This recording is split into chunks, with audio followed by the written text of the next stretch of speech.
त्यांची कच्ची वाजायला लागली ना की अंथरुणात झेलेला माणूस म्हणून उठून नाचायला लागतो.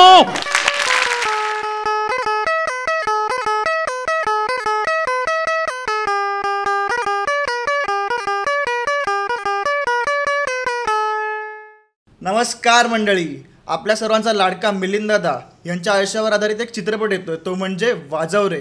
आणि या चित्रपटाचे तुम्ही टीजर किंवा गाणी ऐकलेही असतील आणि पाहिले असतील. त्याच मूवीचे डायरेक्टर जय राठोड आज आपल्यासोबत आहेत आणि आपण त्यांच्यासोबत गप्पा मारणार आहोत. चला तर मग सुरुवात करूया. नमस्कार. नमस्कार. वाजव रे ह्या चित्रपटाची संकल्पना तुम्हाला कुठून आली आणि हा प्रोसेस नक्की स्टार्ट कसा झाला? वाजव रे हा जे चित्रपट आहे ना, ते कसं झालं होतं की मिलिंद बेसिकली मला भेटला होता माझा गणपतीचा विसर्जनाला. माझा गणपती 1.5 दिवसाचा असतो. अच्छा. तर आपण त्याला बोलवलं होतं आणि त्यांनी मला काय सांगितलं फोन करून आफ्टर गणपती विसर्जन की दादा, म्हणजे ते तुमच्याकडे आले, वाजवलं त्यांनी आणि मग ते झाल्यानंतर सगळं? हां, ते नंतर झाला, आठवडे 2 आठवडे गेले. त्याच्यानंतर त्यांनी मला फोन करून सांगितलं की दादा तुम्ही काहीतरी शॉर्ट फिल्म हे काय बनवतात काय? तर मी त्याला सांगितलं की हां. तो इवजला की माझ्यावरती तुम्ही काय बनवू शकतात का? माझ्या जीवनात खूप अशी गोष्ट आहे ज्याला मला सांगायचं आहे लोकांना की आपण कसे मोठं झालो, कसं आपण सगळं घडवलं, कसं आपण हे सगळं केले. तर मी सांगितलं की असं काही असेल तर मी तुम्हाला सांगतो. तर नंतर 2-4 दिवस गेले. ही tried calling me back again and again.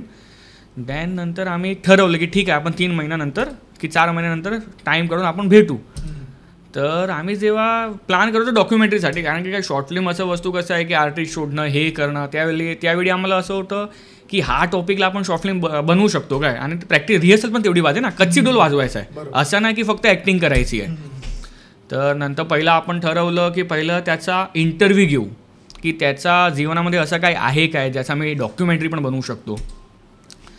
तर नंतर आम्ही शेड्यूल केला 2 दिवसाचा. आपण इंटरव्ह्यू राऊंड करू, आम्ही त्याला क्वेश्चन्स विचारणार, तो आम्हाला सगळे आन्सर देणार. तर ते करत करत करत करत करत करत एवढं कॉन्टेंट मला भेटला की आमचे ऑलमोस्ट 11 ते 12 दिवस गेले. अच्छा. त्यांना क्वेश्चन्स विचारायला. त्यांनी असे आन्सर दिले ना, आणि अशी त्यांनी कहाणी सांगितली ना की आम्हाला असं वाटलं की ह्याच्यामध्ये काहीतरी आहे, काहीतरी नेक्स्ट करू शकतो. आणि एक अलग टाईपची मूवी आहे. आपण आता चित्रपट बघतो, एकच सारखे चित्रपट सगळे लागतात की फॅमिली मेलो ड्रामा चालू आहे, लव्ह स्टोरी असेल, हां काय तेच चाललं आहे. तर मी माझं असोसिएट महेंद्र करून असोसिएट आहे माझा, आणि आपले रायटर आहे विनायक करून, त्यांनी आपले डायलॉग लिहिले आहे सगळे. तर त्यांच्याबरोबर बसलो आणि त्यांनी सांगितलं की ह्याच्यामध्ये सर काय करू शकतो आपण. तर नंतर आम्ही त्याला टाईम दिलं आणि हे पटलं की ह्याच्यावरती आता एक चित्रपट बनवू आणि बघू काहीतरी झालं तर ठीक आहे, नाहीतर पण हे चित्रपट बनवू, कारण की एक अलग कहाणी आहे. आजपर्यंत लोकांनी बघितलं नाही की कच्ची डोल वाजवणारा मुलगा कसं तो राहतो आणि कसं तो एवढं वरती पोचला की तुम्ही बघली असेल की त्याने त्याची कलर्सवरती पण एक क्लिप आहे ज्याच्यावरती तो घोषणा करतो की मी मिलिंद जंगम, मी 5,000 लोकांना नाचवतो गिरगावमध्ये. तर ते कसं आहे अनइमॅजिनेबल आहे की 5,000 लोक कसे नाचतील. काय कोल्ड प्ले नाही चालू आहे ना इथे की लोक येईल आणि नाचेल, ते गाणं वाजणार. तर नंतर हे काय, आणि तो एक मास पब्लिक आहे. तर त्या हिशोबाने आम्ही ठरवलं की काय पहिलं ह्याचा त्या बोलतात ना की एक फेमस मूवीचा डायलॉग आहे की गाड़ी वो पार्किंग, इरफान खानचा डायलॉग आहे की गाड़ी पार्किंग में है तो उसको बाहर तो लाना पड़ेगा ना, असा काय डायलॉग आहे की बाहर लाएगा तो समझ में आएगा कि वो किधर तक चलने वाली है, बाहर ही नहीं लाओगे तो आगे जाएगी कैसे. तो हा असं काहीतरी होतं आणि आम्ही केलं आणि आज तुमच्या समोर बसलो आहे. म्हणजे सुरुवातीला तुम्ही डॉक्युमेंटरी करणार होतात, पण स्टोरी इतकी इंटरेस्टिंग आहे की ती डॉक्युमेंटरी न करता डायरेक्ट मूवीवरती आता थिएटरमध्ये लागणार आहे. हां, कारण की कसं आहे की आम्ही जेव्हा बसलो होतो ना तिकडे, तर 2 दिवसाचा शेड्यूल 11 दिवस होऊ शकत नाही. 2 दिवसाचा शेड्यूल तुम्हाला 3 दिवस होणार, 4 दिवस होणार, अजून काय होणार. ते केलं 11 दिवस मिलिंद तिथेच झोपायचा आमच्या स्टुडिओमध्ये. आम्हाला सांगायचा तो की दादा उद्या ऑफिस आहे, तर मी सांगलो उद्या ऑफिसला जायचं नाही आहे, तू सुट्टी घे. दादा ऑफिस करून हे करतो. हो, मिलिंद दादा कसा आहे, तो राहतो कामोठेला. अच्छा. काम करतो माहीमला आणि फेमस झाला गिरगावला. अरे बापरे, म्हणजे ते वाजवायला खास कामं ठेवणं म्हणजे जॉब करून वगैरे हो. या वयात पण. ह्या कसं आहे की एक आम आदमी कसं काय, तेच स्टोरी आहे ना. आता हे 3 लाईन, हे 3 शब्दात मी तुम्हाला हे सांगलं की त्याचा स्ट्रगल काय आहे. Working in Mahim, famous in Girgaon आणि लिव्हिंग इन कामोटे. तुम्ही ते 3 लाईनाचे तेच डिफरंट आहे. रेल्वे, ते एक वेस्टर्न, ते एक सेंट्रल, आणि तर त्याची जर्नी कशी असेल तूच विचारून बघ. आहे काहीतरी आहे आणि खूप आहे त्याच्यामध्ये. तर त्याच्यासाठी आम्ही घडवलं की बनवू करून असं. अच्छा, तर मग त्यांची तुम्ही जेव्हा स्टोरी ऐकली तर मग कास्टिंग करताना तुमच्या डोक्यात काय होतं, म्हणजे संतोष जोगळेकर यांनाच का तुम्ही निवडलं?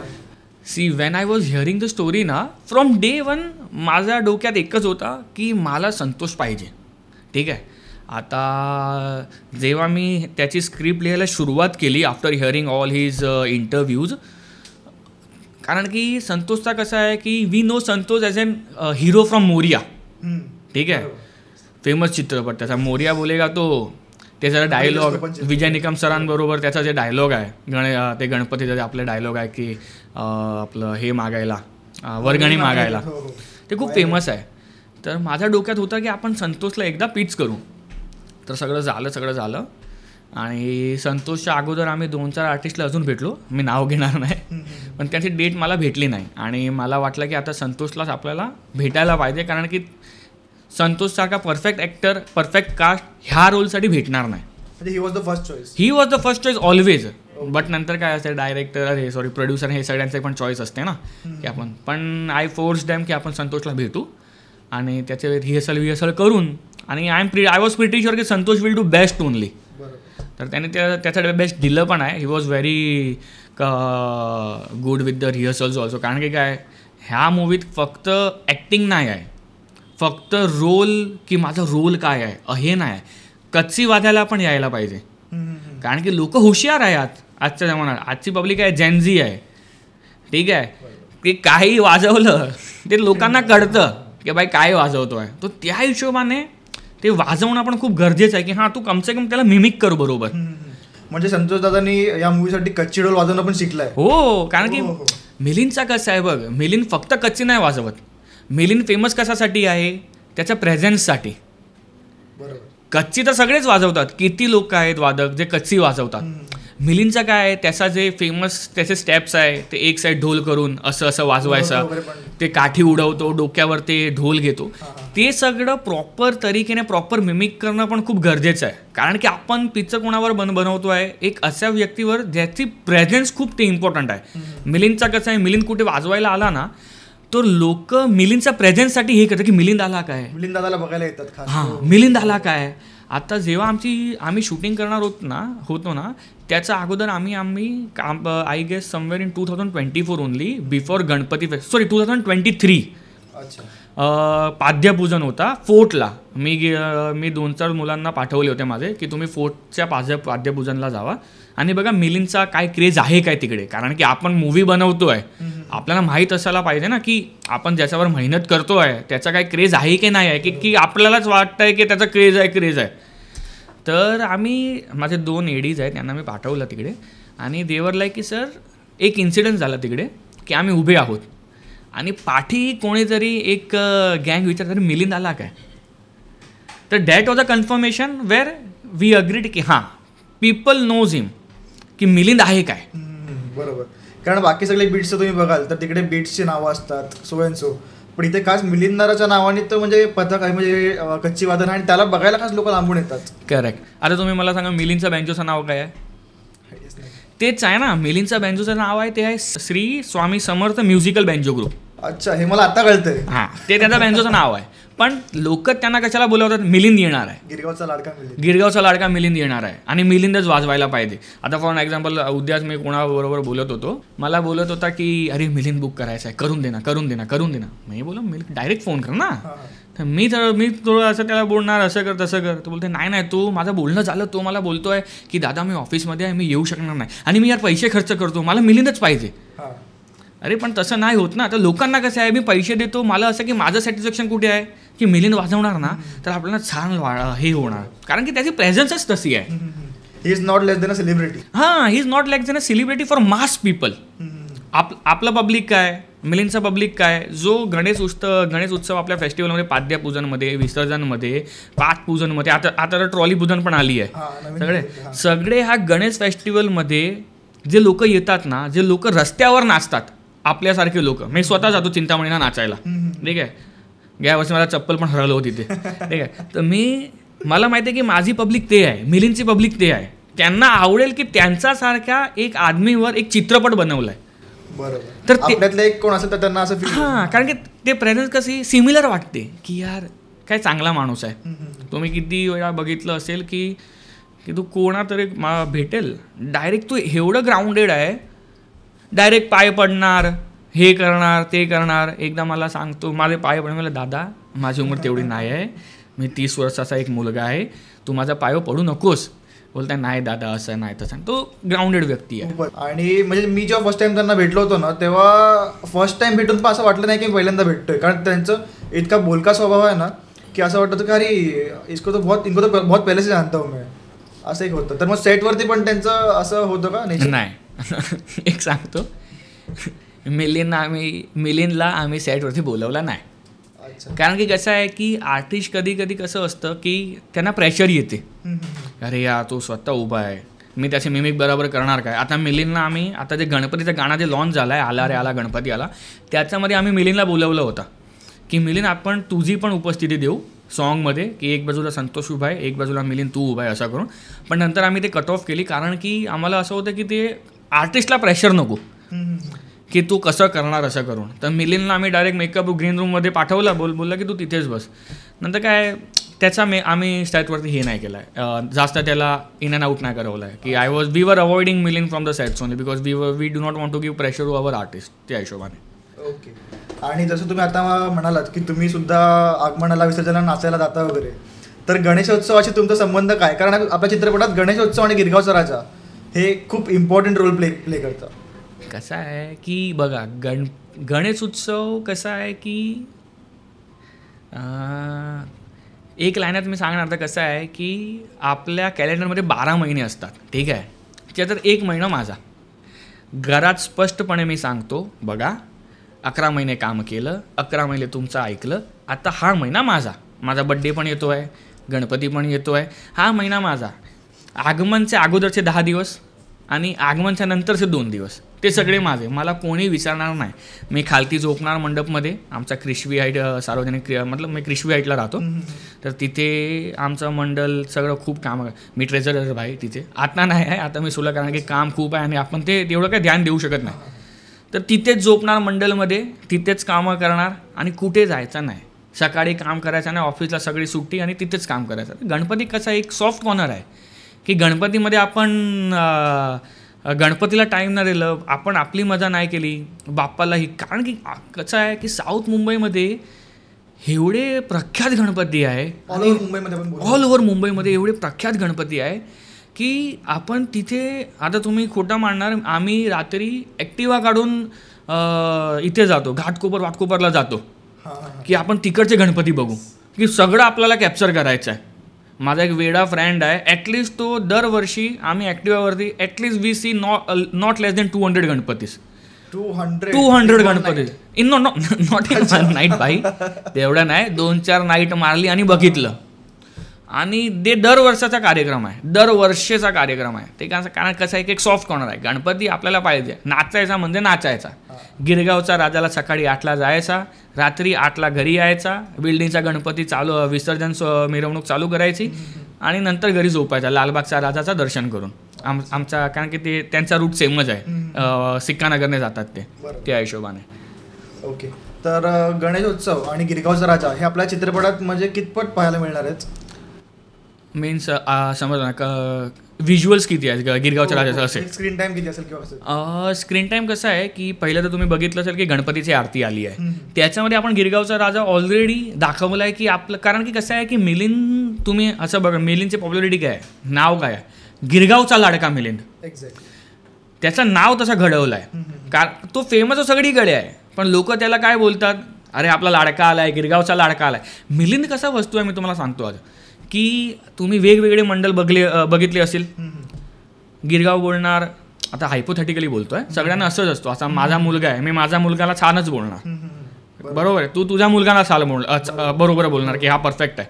तर कसं असतं की सगळ्या मंडळाला कसं असतं, माझा मंडळ छान, माझा मंडळ मोठा, त्याच्या मंडळाला कसं असतं की माझा मंडळ मोठा, ते थर्ड मंडळाला कसं माझा पण सगळ्या मंडळांना पाहिजे की मिलिंद आपला पाद्यपूजनला पाहिजे, पाठपूजनला पाहिजे, ट्रॉली पूजनला पाहिजे, आपल्या बॅनरवरती मिलिंद, खास आकर्षण गिरगावचा लाडका Milind.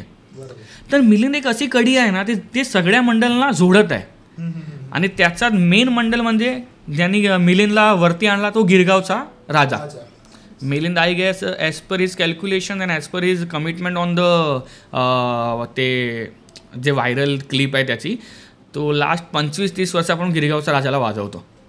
From last 25 to 30 years. त्यांचं जेव्हा स्टार्ट झालं करिअर तधीपासून तो तिथेच वाजवतो. According to me it is तेवढं तर आहेच. कारण आणि खूप इम्पॉर्टंट आहे त्याच्यासाठी गिरगावचा राजा. कारण की कसं आहे मिलिंदसाठी, आणि जे मला माहिती आहे, गिरगाव नाही आहे तर मिलिंद नाही आहे.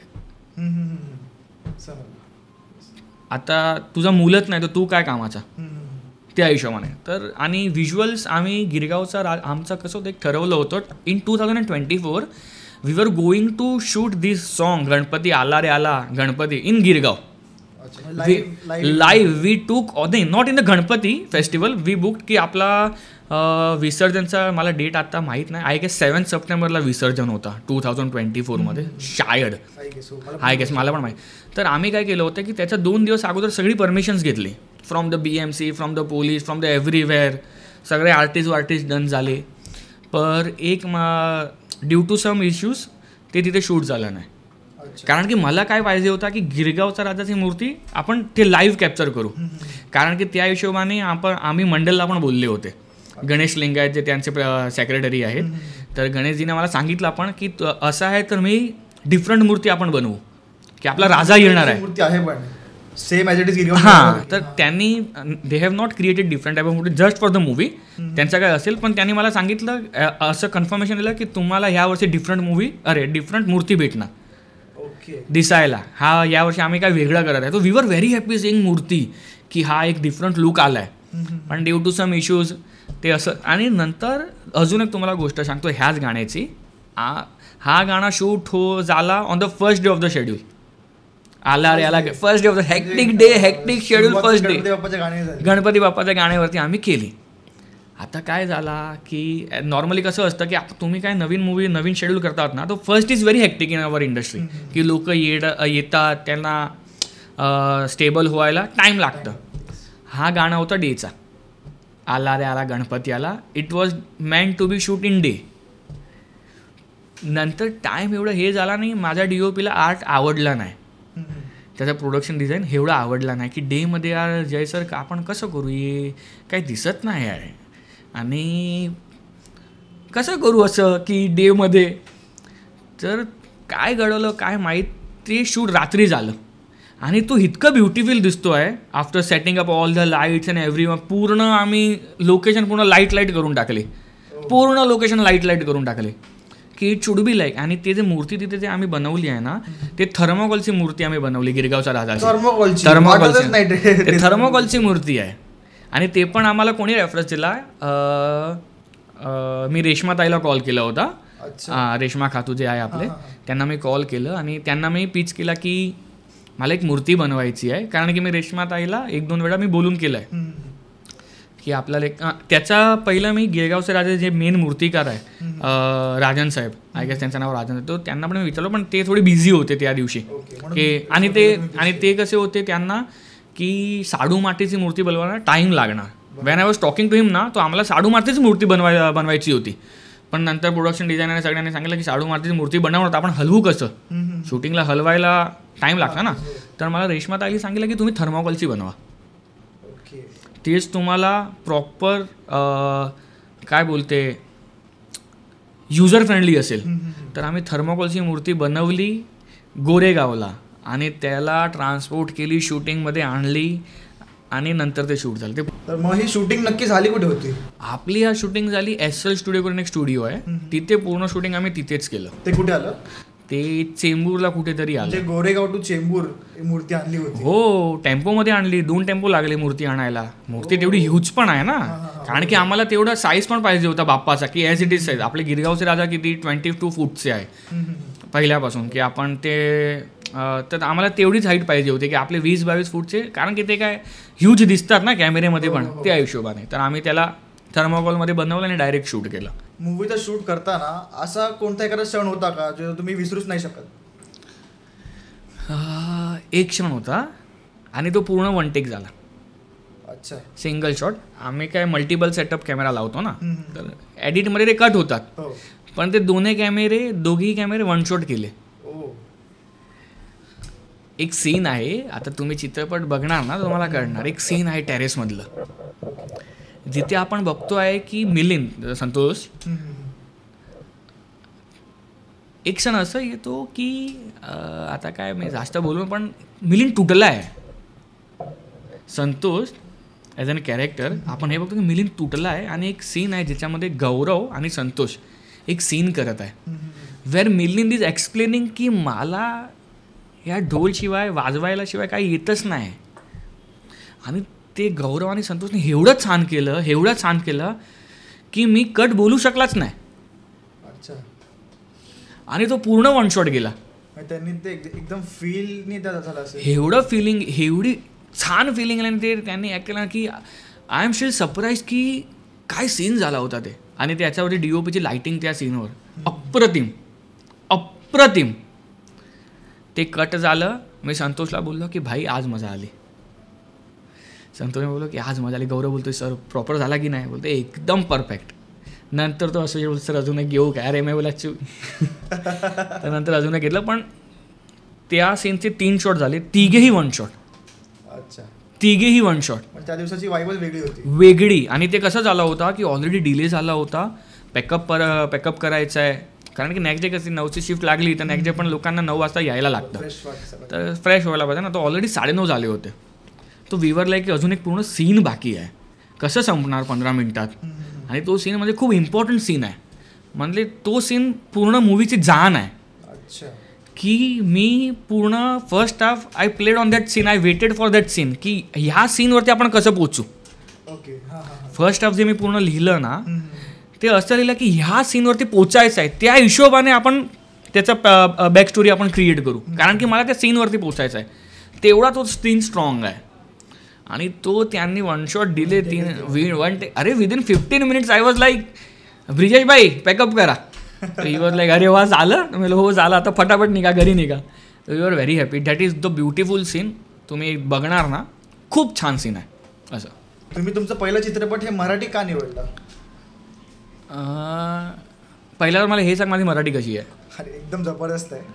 तर कसं आहे की आपण जन्माला इथे आलो, राहिले इथे, काम इथे केलं सगळं. तर I love Marathi and I love to do Marathi films and I hope I will do Marathi films as long as possible. तर ह्या मूवी मराठी कशाला, की कारण की बघा मिलिंद हा चित्रपट मराठीमध्येच बनू शकतो, कारण की मिलिंदची कधी जे लाईफ आहे ना, आणि आपली ही जे फिलिंग आहे ते मराठीमध्ये खूप जास्त कन्वे होणार लोकांना. बरोबर.